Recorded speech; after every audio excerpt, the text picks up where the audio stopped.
Hello, you wonderful people, and welcome to another episode of Super-Fanta-Fi. This being a show where we talk about TV shows of the supernatural, fantasy, and or science fiction genre. For today's episode, I'm going to talk about Season 2 of Stranger Things. So obviously, this is going to be me covering everything. I'm not breaking things down episode by episode. This is me covering the entire season, so I will be talking about spoilers. Obviously, I will start it off like I normally do with these type of things, and just go like, oh yeah, just give you my general thoughts without going too deeply into spoilers, and then I'll give a definitive point and be like, okay, this is spoilers on. So if you want to, you can stick around a little bit, and I'll kind of tell you my general feel about the season before I really get into spoilers. Overall, phenomenal season 2. They took season 1 and they one update. I was so, because I went into this one and I saw like maybe one of like the 2 or 3 trailers they released. I wanted to go in knowing there's very little about this season. There's so many different surprises in different ways I thought they were going to handle certain things. Obviously, characters. I didn't really know about any of the new characters that they were adding this season, which they brought a nice, interesting development to this series all across the board. Just the character development, the story, we're expanding upon the Upside Down. I was so curious what that whole, obviously if you've seen the trailer, you know it's not a spoiler, but the whole monster thing, what it's like. I was actually surprised with how they handled it. Obviously, all that, I'm going to go into more detail later on in the spoiler alert.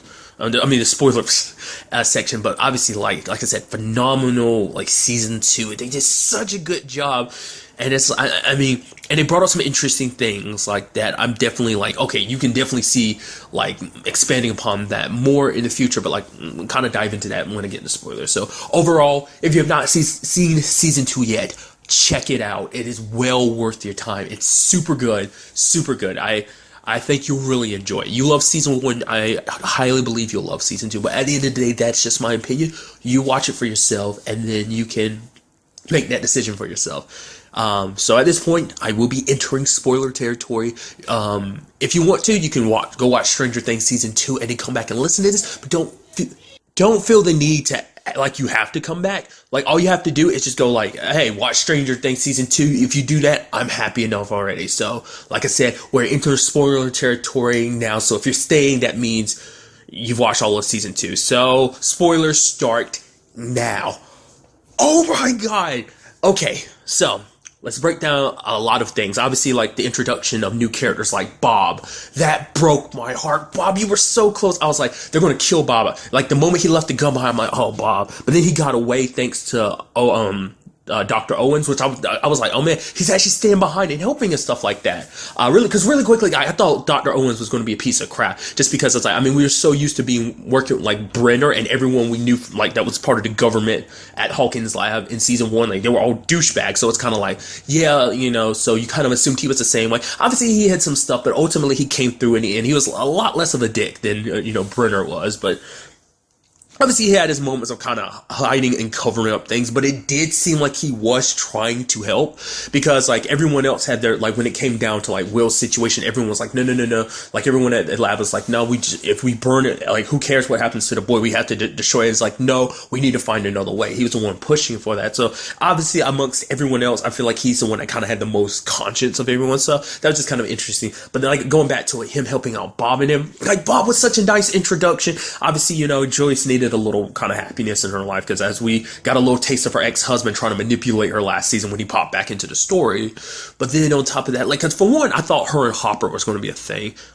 It's kind of a thing throughout the entire season, because it's you have the Nancy and Jonathan and Steve situation, but I guess you almost see it in this situation too. But it's you couldn't hate Bob. You're like, Bob, get out of the way. Be with, let Joyce be with Hopper. But it's Bob, you're actually a sweet guy. You're trying to help out Will with that whole Baldo story and everything, which I guess ultimately you could say he kind of screwed Will over, because Will did that and it ended up right. If maybe he would have been better off he hadn't ran, but because he stood his ground, I don't know, for better or worse. It happened. And then Bob coming through being the hero, turning the lights back on in Hawkins' lab. It was he was so close. And then that Demodog, as Dustin will call him, got him at the end like that. And I was hoping that it's he might be a little messed up, but I was hoping Hopper would be able to like shoot him off of him, but it's like he got ripped apart. And they add insult to injury. They cut back to him, and all the Demodogs are pulling him apart. I'm like, oh, that sucks. Which to me, immediately in my brain was kind of like the fact that you showed us that you didn't have to. It's just kind of, I guess that was their way of being like, oh, you were thinking maybe he crawled away or something like that. Like, I mean, we ended up finding out Dr. Owens ended up doing that, but it's like I think that was solidified. It's like, no, he's dead, so, which kind of sucks for Joyce, it's because she got a little bit of happiness and got it taken away from her. Especially because he came into this, he didn't know anything, but then he helped solve, like, that situation at Hawkins Lab, the whole, like, map situation that Will was drawing, like, he helped figure that out. It's just, like, he was such a swell guy, just trying to, Jonathan had his issues with him, just because it was, like, for him, it's just been him, his mom, and Will. We never actually got to see too much interaction between Jonathan and Bob, more so Will and Bob, but that's about it. Like, we never got to see, because anytime Jonathan, and because John was like, wait, he's staying over now? Like, that's to the extent we got to see of that, so I'm sure kind of in a way he probably regrets it a little bit. Like I said, it's just his family's been one way for so long. They never really had like a father figure around, didn't really need him because their dad's kind of a piece of crap. Last season proved that. So it's just kind of like having that parental, someone kind of stepping into that lane. I don't know. I was kind of hoping because there was a whole angle of him trying to get them out of Hawkins, but like I said, that just sucks. I mean, that's also because I adore Sean Astin. I'm like, dude, I was like surprised I saw his name. I was like, oh, Sean Astin's in this. That's cool. Surprises that Billy and Max, two new characters. Billy, interestingly enough, I was like, it looked a little familiar. Then I remember where I recognize her from. He's the actor who played Jason in the rebooted Power Rangers movie that came out this year, which is interesting because obviously one of the Power Rangers in the movie is Billy, hence his name Billy, that whole thing. But it's like, oh man, it's like Steve was a douchebag last season, but man, is Billy on a new tier of asshole. Holy crap. Like, threatening his sisters, like, oh, you know what's going to happen, like, if you disobey me. It's like, why are you such a dick to your sister? And because of that, Maxine's kind of like a little douchey herself, but she comes through in the end. She's cool. I do love that story element, and it kind of reflects the whole Jonathan and Nancy situation too, because it's like you have Dustin and Lucas both having a real big crush on her, and you also have the storyline of Mike kind of being a douchebag to her, but that's because in his mind it's like bringing Maxine in. It's like, no, we already got Elle, we don't need anyone else, because it wasn't like they were trying to, but in their mind it's like, no, Maxine's here to replace 11, and it's like no one's going to take 11's spot, so that's why Mike was very defensive.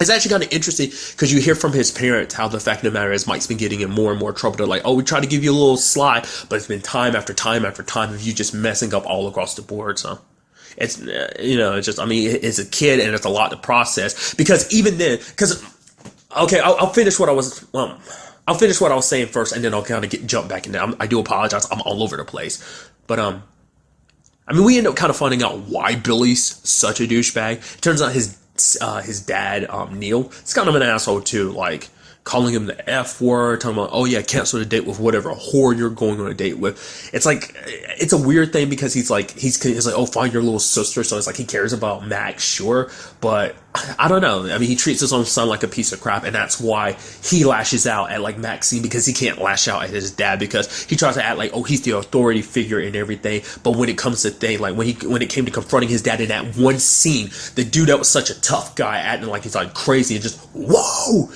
like turned into like almost a scared little boy in front of his dad. I mean, his dad even slapped him across the face, which you even had like his stepmom, Max's mom be like, no.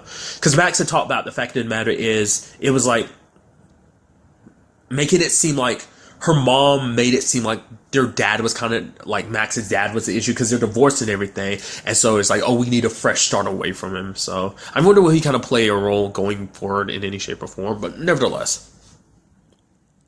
I'll circle back around to that, but the point I was going to make earlier was, now I remember now, the thing I wanted to get back to was about the government's cover-up. They're making it seem like Elle was like a Russian spy, that this all has to do with Russians and stuff like that. That's the lie they're spitting to everybody, in particular Mike's mom. So even they don't know the whole truth. The only people who know the truth are the main characters, the kids, Mike, Dustin, Lucas, and Max eventually, and Will, and Joyce, Jonathan, Nancy, Hopper, they're all in the know about the situation. And Steve. And I just love that was kind of a thing. And that's a constant fear throughout the season too, is because like we can't tell anybody, because if we tell anybody, they're going to come and destroy our families. That's because Nancy's dealing with and that's a beautiful thing. Like I'm not that in regard. That sounds horrible. The beautiful thing is how this was done in the sense of like keeping the government as a threat, because it's like the fact of the matter is they need to keep this secret, and you spilling the beans is going to undermine everything that they do. Dr. Owens tries to use justifications like, oh, what the Russians find out about this rift that's open to the upside down, they'll try to recreate it, which is like, maybe there's something to that. Maybe they really believe that, but more so than anything, you don't want people to know what you're really up to. You don't want people to know that you've blundered so much. It's actually kind of interesting. I didn't watch it, but I actually should take time to watch it because I came across it in like my feed. I think Nerdist did a video where they talked about like 6 of like the terrible like how terrible the government in Stranger Things is at covering up things back in season 1.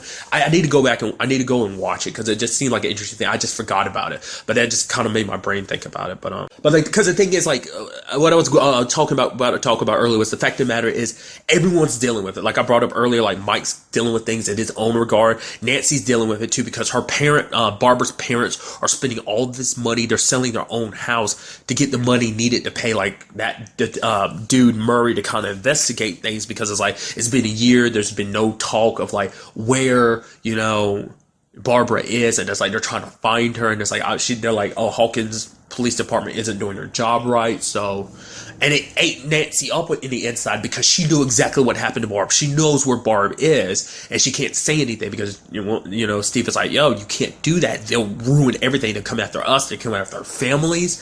So, like I said, putting the government as a threat, and also it coincides with the whole like dealing with everything that went down last year, trying to move on, because a constant theme in this season is like you want to have those normal lives again, but there's no going back. There's now that everything that went down last year went down, there's no going back from it.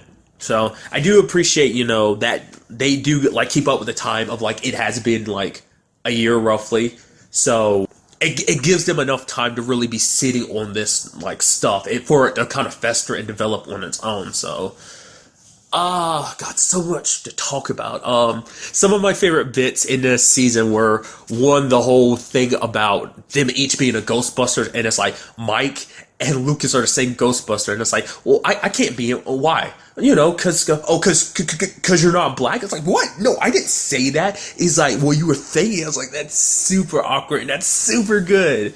God, I'm blanking on it right now. There was another one that I really like. Hold up. I remember now. It was the whole bit where like Dustin was looking for everyone because everyone was off doing their own thing, and you had Dustin being like talking to Mike's dad. He's like, I was like, oh, like Mike's not here, baby, blah blah blah blah. And you have Dustin being like, son of a bitch, like do you do anything? You're so basically like you're so useless. And I'm like, that's so good, because the dad pretty much is useless. It's like while everything's happening, he's literally doing nothing. He's just kind of in the background, just kind of like, fine, I'll answer the door if I have to. Then it's like while everything's happening near the end of the series, you see him on the cat, like in his chair, sleep, and it's like at such a crucial point in the story, you're off sleep. Yes, I'm sure everyone else's parents and stuff are like off doing their own thing, which is kind of an interesting thing this season too, because they expanded upon each person's family. Like obviously like Mike and Nancy's parents were kind of like, you know, they popped a good chunk, but you got to learn a little bit more about Dustin's mom, and you know, Lucas's like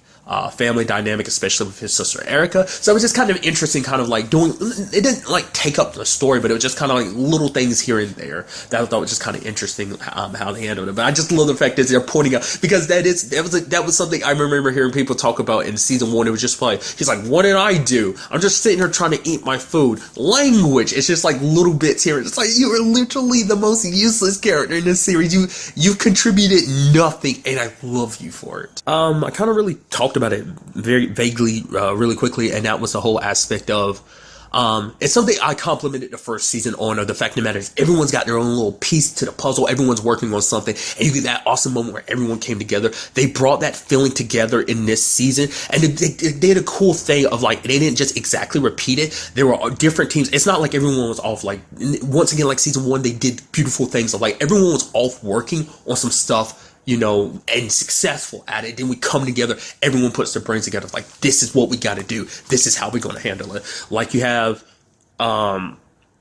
Like at one point you have Dustin and Steve teaming up. I love that that's kind of like become like a grouping. You know, it's not exactly like it was season one. Like we kind of got different branches to the groups and stuff like that. Obviously, like Lucas and Max being a big thing this season. But going back to it, like Dustin kind of being like almost like Steve's protege because he's telling him how to like deal with girls and even how to style his hair at the end of the season, make it look more like Steve's. The whole like using that Farrah Fawcett like product or whatever. So it's just so interesting seeing them kind of like bonding like that. That's like, yo, that's my little bro. I even love that Steve's kind of like, yeah, he's like, I'm not, you know, I'm a shitty boyfriend, but I found out I'm actually a pretty good babysitter. And it's just like, it's so interesting. Like in a weird way, it kind of reminds me of like some Lost Boys type of thing, just like him leading a group and everything, which is a weird reference for me to make because I'm not that familiar with the movie Lost Boys. So initially when I was watching, I was thinking more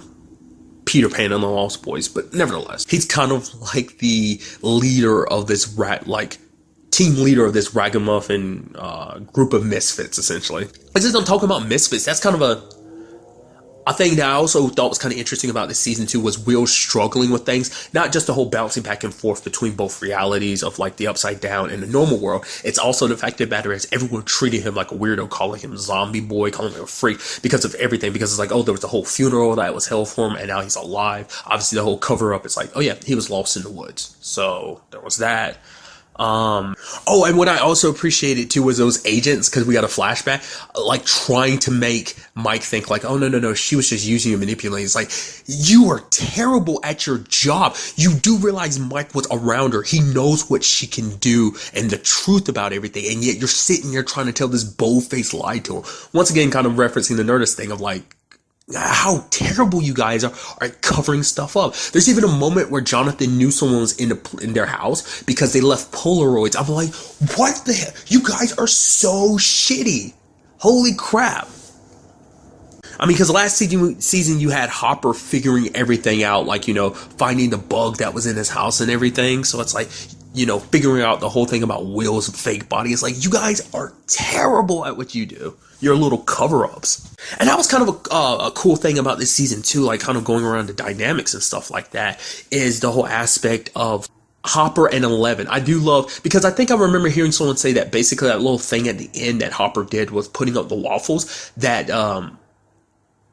the creators of the show, the Duffer Brothers, they actually had no idea what they were really going to do. I think it was them and the writers of the show had no idea what that really meant at the time. But I love how they executed it, making it like, oh, that was meant for 11. Because I thought the whole situation was going to be like, okay, like she ends up coming out like when stuff starts getting bad, and that's how like it all, like, you know, she jumps into the story, like finds her way out. Like, you know, because obviously the trailers kind of make it seem like that, but it's like, no. In fact, 11 was around since like the beginning of the show. She's actually been here the entire time, like pretty much right after everything's ended with her fight with the Demogorgon, she ended up getting out immediately. So that, like, I think that very night, or at very least the next night. So she's been around the entire time, and I thought that was so beautifully done. And as, like I said, the entire time I was thinking like, okay, so she's gonna pop up maybe like halfway through the show. It's like, nope, she's been there the entire time, been living with Hopper for like the past year. He's trying to fix everything up with the government, trying to keep her hidden away, because if anyone finds out she's still alive and that she's here and okay, she might be experimented on. So, and that was a real dynamic that I really love. Like, obviously they butted heads a lot because differences of opinions. He's trying to teach her stuff, like he taught her compromise, which is like, oh, you know, it's like halfway happy. I also appreciate him making that ego extravaganza for, like, she was pissed at him and everything, and the moment he said that ego extravaganza, her eyes widened open like that. That was so beautifully done. But the fact of the matter is, like, obviously, like, they bumped heads a lot, and it's something like Hopper kind of brought up like later on. Is the fact of the matter is, he was very overprotective of her because of his own particular situation. He lost his daughter, Sarah, and he kind of blamed himself. He's like, I'm basically a black hole. I destroy everything that's kind of in my way, kind of all the good in my life. And he didn't want 11 to kind of be swept up in that too, pulled in and, you know, destroyed like Sarah was. So obviously he came off a little douchey, you know, but at the same time, he was reasonable. It's like, I have 3 rules, you followed them. This is all about keeping your safety. But, you know, obviously 11 was kind of, she was just, you know, frustrated because it had been like a year. She couldn't be around her friends. She couldn't go out. So it's like, you know, you get stuck in one place for so long, you go a little crazy. Like, so she was there for like a year, so it's understandable. And each time Hopper would tell her soon, soon, soon, he'd lie about certain things. Like he lied about her mom, which she had to kind of find out on her own. So like I said, it was just such an interesting development to that relationship. And I even do like at nearing the end, like them holding hands. It's almost like, because for Hopper, it is almost like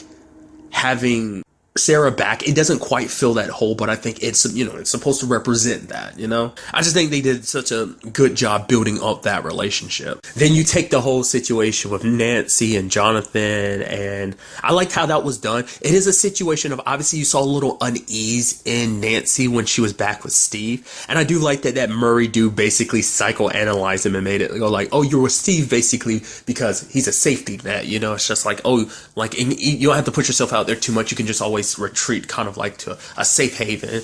And because basically she got super drunk and kind of basically saying like everything was bullshit, obviously the Barbara situation plus their relationship, and it's like, honestly, she didn't love him, but it was just because Jonathan kind of backed away because of that. Like they end up kind of getting pissed at each other at one point in time because she's like, yeah, I waited, and he's like, yeah, you only waited for like a month, because there was that month at the end of the episode where it's like, oh, her and Steven together again, just because like neither one of them was willing to take that step forward. It's actually something like Will actually kind of brought up in this, like the whole conversation of like being freaks, and Jonathan's like, well, who wants to be normal? Like being a freak is awesome. He's like, oh, is being a freak the reason why you don't have any friends? He's like, I have friends. It's, I just hang around you because you're my best friend. But it's like, Jonathan, you don't actually have any friends, do you? Because the only person he really does hang out with in regards of the entire series is Will. So, because even at the party, he never really interacted with anybody. So. But I do appreciate the fact is that they were off doing their whole thing of trying to expose the government for what they did, and Murray believing them, because I like that, though, immediately bringing Murray into the picture at the very beginning of everything. It's like, oh, this conspiracy theorist, like, he's got a little things wrong, but overall he's got a lot of the good details right, and so it's just kind of interesting. So them telling him the full story, he believed it and everything, but it's like, that's not something the public can swallow. Obviously the government is going to do whatever they can to bury that, so it's like, oh, instead of like telling the entire truth, we're going to water it down a bit. It's like, tell them a believable story, like, Barbara, she died because of some chemical stuff that they were experimenting on, and they covered it up. That's a lot more believable than the whole upside down and weirdness that's around this whole Hawkins situation. So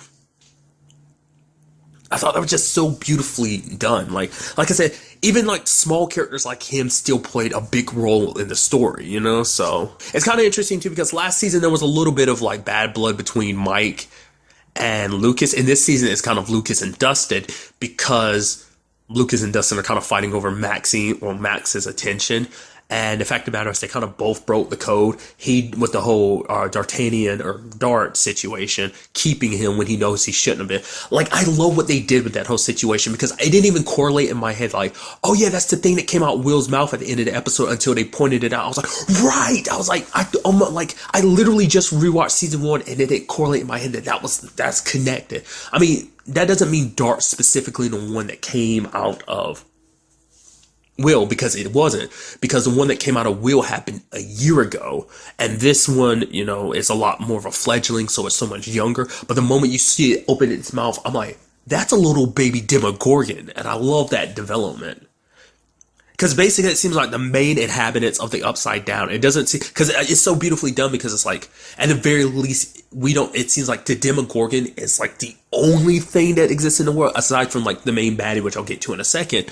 But, that's what it seems like so far. Essentially, it just needed, a host to kind of be a vessel for its child, kind of bringing it into this world. And that's, I think, is so well done, and just like, because obviously this, like, the Demogorgon was like a bad threat last season, and now it's like, yes, these are smaller versions, like I said, as Dustin calls them, Demo dogs, but the fact of the matter is they had the potential to eventually grow up into Demogorgons, and there's like a shit ton of them. And I love that whole plan of, like, obviously you had Max, Dustin, and Lucas, and Steve. Steve still got that signature nail bat like the entire time, and even like at one point you do see that Lucas still has like his I forgot what it's called, but that slingshot that he has. But it's just like it's all about that bat because like there's a moment where it's like okay, everyone's at the windows like at the buyer's house. And it's like you have Hopper with a gun, Nancy with a gun, and you have Steve there with the bat, which he's really good with that bat, especially when all those demodogs attacked them when they were trying to trap the one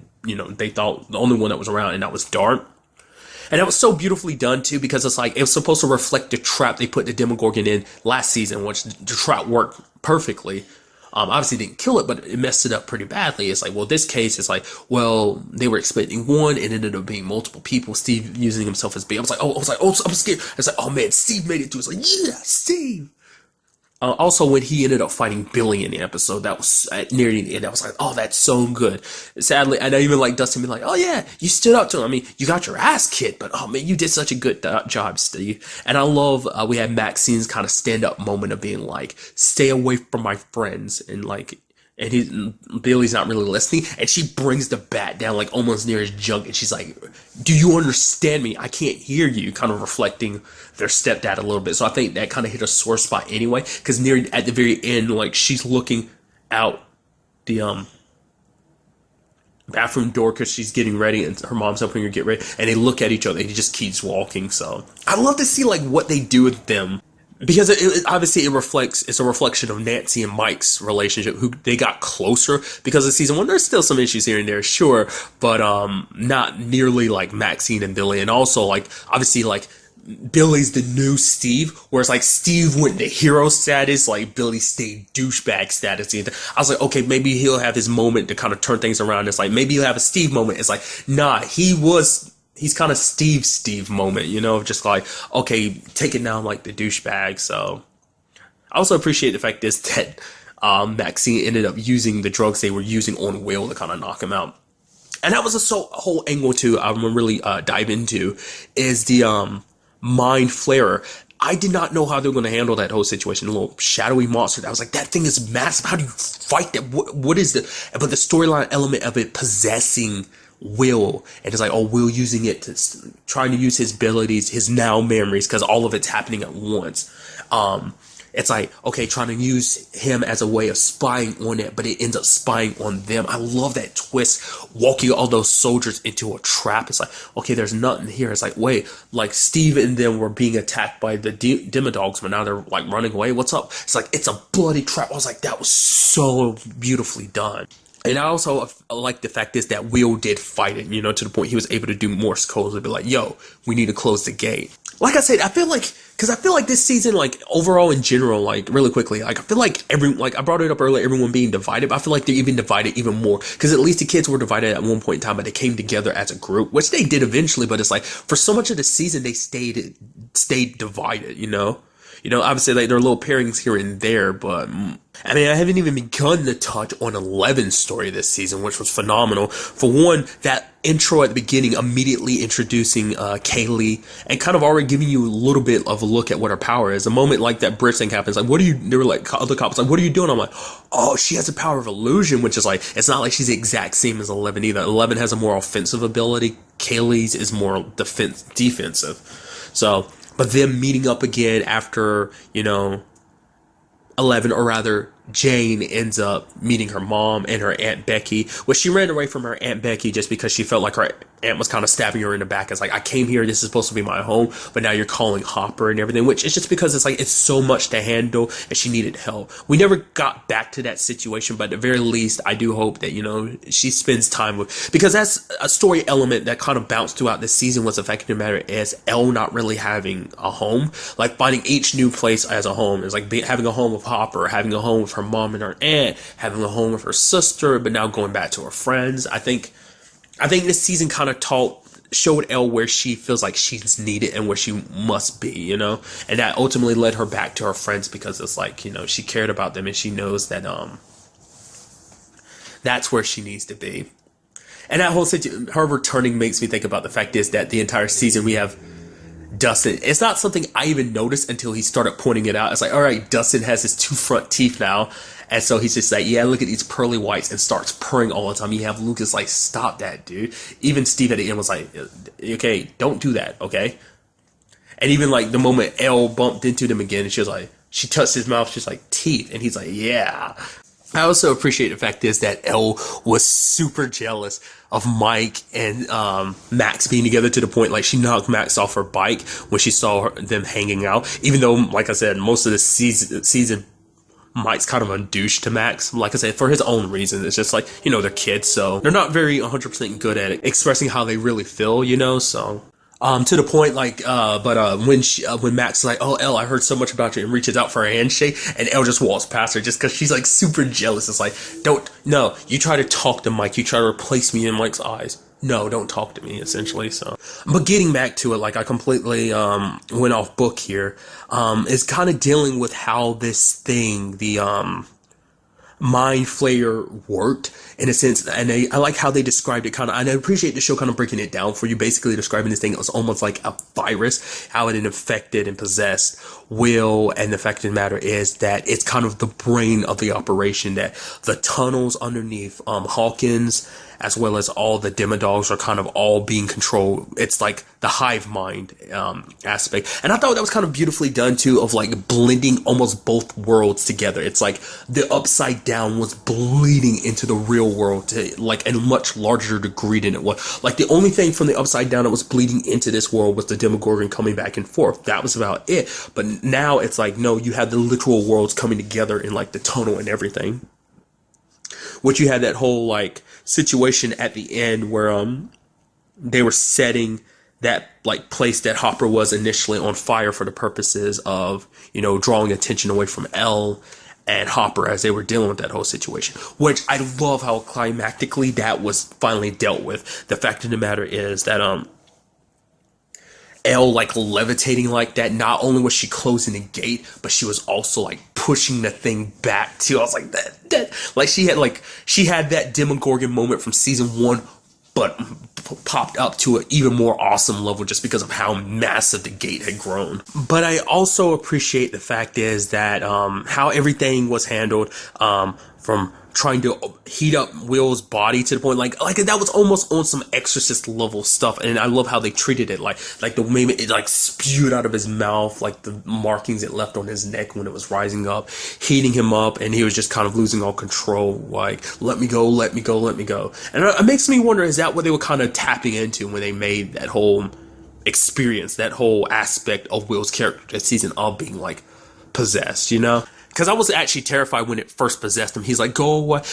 And then it started going into like his nose and mouth and eyes. I was like, oh my God. And then like the episode ends like that. I was like, what? And that was just, it was crazy. And I love that the fact of the matter is, and they tease it at the end of the episode, at the end of the season, that thing's not dead. It was just sealed back. And is it me or did that thing seem even bigger at the end of the season? I don't know. I feel like it looked even bigger, but maybe that was just my imagination. Because the fact of the matter is the sky was lighting up like that. I'm like, oh, what are we about to see at the very end? Are we going to see that there's actually multiple of those things? Which, no, it just seems like there is one. Which is interesting because there seems to be multiple Demogorgons. But then again, that's from one Demogorgon that spawned others. So, I don't know. Maybe all the Demogorgons are dead. To be fair, we're still tackling Hawkins exactly, which is kind of an interesting thing too, because we went outside of Hawkins with the whole Kaylee thing, which I'm going to get back to it in a second. But, plus, Terry lives outside of Hawkins too, doesn't she? So, which they went to her place in season 1, but that was about it. Most of the story takes place in Hawkins. There's like almost an entire episode dedicated to not being in Hawkins because it was, Elle and Kali bonding and stuff like that. So, but like, what my point is, we haven't really seen what the Upside Down is like outside of Hawkins, So you could assume it's much like that, but it's like I said, we expanded upon the Upside Down to a little bit this season, but I'm like curious to see like where would they go beyond this. Like I said, that thing's not dead, it's just sealed away, so it might try and find a access point to come through again, and maybe that's something Eleven and Callie could Kali, because it reminds me of Callie, but it's just like Kali. But nevertheless, we know that they're two of the people, like two experiments, but were there people beyond them? Which that was so sad, finding out the reason what the thing Terry was constantly saying was like, one number was like the safe combination to her gun. The rainbow was representing the room she found them in, and like also the shock she received from them trying to scramble her brain upon her, like, sneaking into Hawkins' lab. Well, not really sneaking in. She was pretty like open about it. And so basically Terry is constantly stuck reliving those memories over and over and over again. And it also seems like to a certain degree she has powers too. Maybe that's something she acquired because of what they did to her. Because to points like she starts tapping into it. So maybe she always had abilities, but they were very latent and being around. Because she didn't display it at all last season, but this season she's bleeding from her nose like Elle is and trying to communicate to her. So that was just kind of interestingly done. So it begs the question of, is it like a hereditary thing or not? The whole ability things, or did it just kind of kick in afterwards? Maybe she never felt a need to use it until Jane came there and she needed to communicate to her, you know? But getting back to it, you have Kaylee kind of, I thought she was like a robber or something like that. It's like, no. In actuality, she's on a crusade. That she's basically like, I'm going to get back at all those people that did the things that they did to us. So basically everything's spiraling from the fact is that she's going after all the targets, like all the people connected to this government program that made them the way they are. Well, kind of experimented and treated them like crap, like lab animals. She's got her own little family of misfits. So... like I said, it was like a one-off episode really breaking that all down. It's not like it was a big focus this season. It was kind of introduced into the series. It does make you wonder, why did Terry want them to meet? I mean, to me, it's like, this is obviously set up for a third season. I don't know if there's going to be one. I feel like obviously it's going to be one because like, I think at the time we were recording it, it's still Friday, you know, so I've been watching it all day. So, I mean, it'll still be a little while before we really find out anything. But, like, obviously, they put in the groundwork to also set up a third season of, like, they didn't want Elle and Kali's whole situation being, like, taking away from the other situation. So it's a little excerpt kind of showing you like, okay, this is here, kind of a little world building. And it's like, we're definitely coming back to this story. It's just kind of thrown in here now to kind of help push Elle to like find out where she really belongs. It kind of pushes her in that direction while also making her realize there's something else out there too. So Owens helps her out, giving her birth certificate at the end of the episode, so she can come out a little bit more, but it's still a situation where it's like, no, you still have to stay hidden for like another year, but, you know, I'm sure Hopper's going to be a little easier about the whole situation, which I do love that when the reveal comes out, like, wait, you've been here for a year? Wait, Hopper, you've been hiding her from me this entire time? And there's that moment of like, you know, Mike, he's like, okay, you and me, we're going to talk alone. And I thought that was such a cool moment because it's not like, no, you're not treating Mike like a kid. You're treating him like an adult in this situation. Like, no, you and me, we're gonna have some words. We're gonna have to talk this out. I just thought that was, it's not a situation of like, oh, we're gonna talk about this later. It's like, we're gonna talk about this now. We got to get this out there in the air, out in the open, so we can get past this. And it's like, yes, I get it. You don't like what I did. You don't blame her. You blame me. Yes, that's fine because it was my fault. You know, because even Hopper's like, I screwed up in the way he handled things. But once again, it was just his way of trying to protect her, and not just protect her, but protect everybody. You know, it's his. You know, the whole situation came about. You know, his compromise of trying to meet everyone halfway, trying to, you know, make sure that everyone involved in the whole situation last season, and obviously this season, was okay, and that, you know, Elle was protected, you know. So I know it's super late to kind of bring this up too, but I thought it was also kind of beautifully done how Will's whole situation was handled by everyone, because everyone's thinking like, oh, he's suffering from PTSD, which is 100% reasonable, because you're thinking like, okay, it's all inside of Will's head. He feels like he's going back to that world. It's just like, you know, I'm just curious. Like, I just thought that was so interesting how that was handled, because I thought, like, because immediately everyone's like, okay, he's just, you know, it's PTSD. No one's really taking it as like he's actually going there, until you had that moment where Joyce was like, she froze the camera. I was like, it's like, there's no way that's actually going to like shift, where it's kind of like, what I mean is like, because like the Bob's camera was recording at the time, and Bob never said anything, so I was like, oh, maybe the upside down, obviously that wouldn't pop up, because the fact of the matter is, Will, you know, is the only one going there. But then like during the tape, Joyce paused it and drew on a piece of paper the outlining. It's like, oh my god, there's a thing from Will's drawing. I thought that was so beautifully done. Like, I think even though Will's kind of balancing between both worlds at that time, I think it's also representing the fact that the veil between the two worlds is kind of getting smaller. So, like I said, that's such an interesting thing that I'm sure they're going to be tackling going forward. Like I said, the thing's not dead. The Mind Flayer is not dead. You do sadly have all the things connected dying. Why it's sad is just because of the whole like Dart situation. Because even at the end, you had him feeding a Three Musketeers. And I can I think I would only assume that's supposed to be like a reflection of the whole like E.T. and Reese's. Wasn't it like Reese's Pieces or something like that?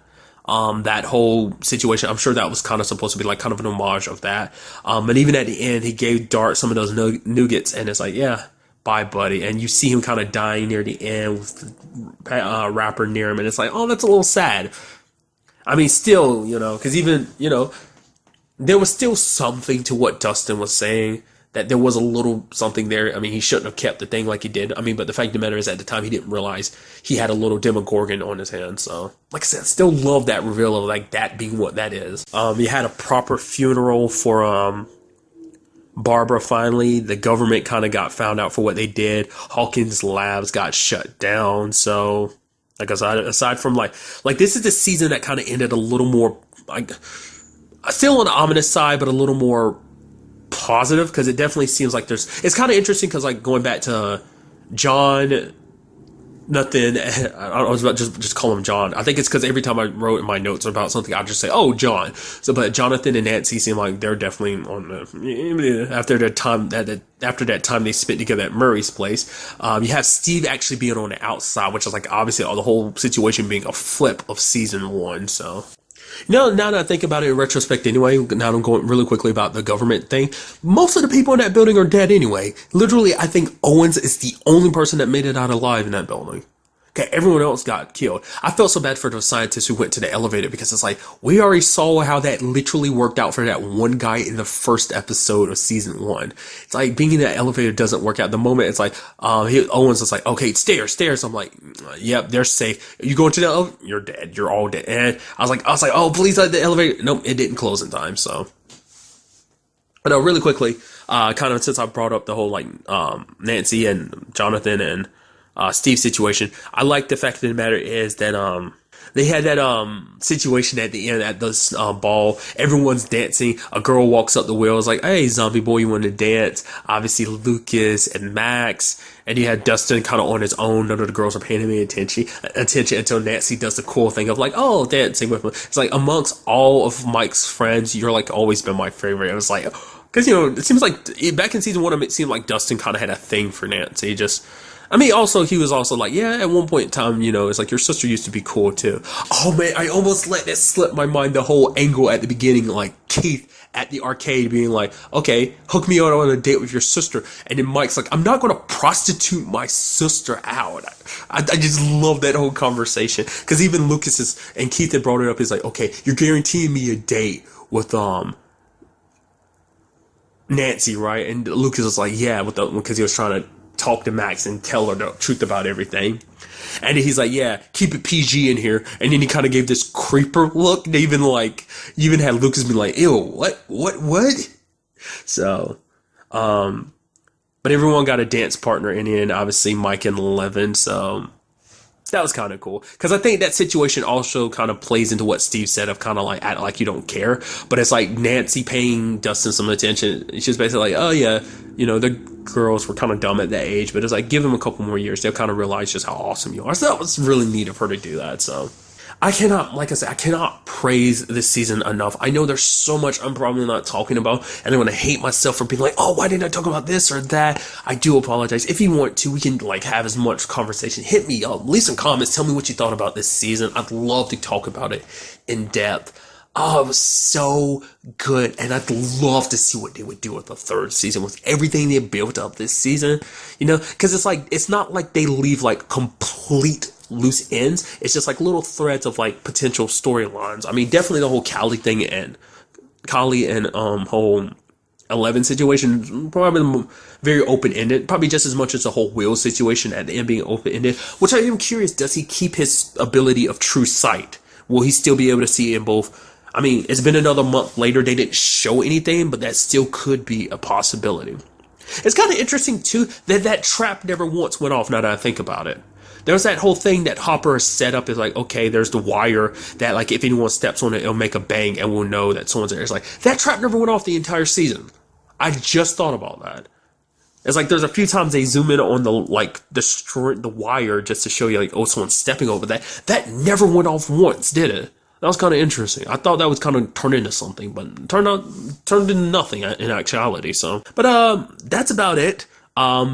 Maybe, it'll probably not be till Saturday that this goes up with the other podcast. So most likely, if I think about anything else I want to talk about in between, then I'll just slap it in at the end of this. I know that's kind of janky to do it like that, but if you're hearing this at the very end, that means I didn't have anything else to say, or at the very least, I couldn't think of anything else to say. So, but really, that's all I want to talk about in this episode. Possibly.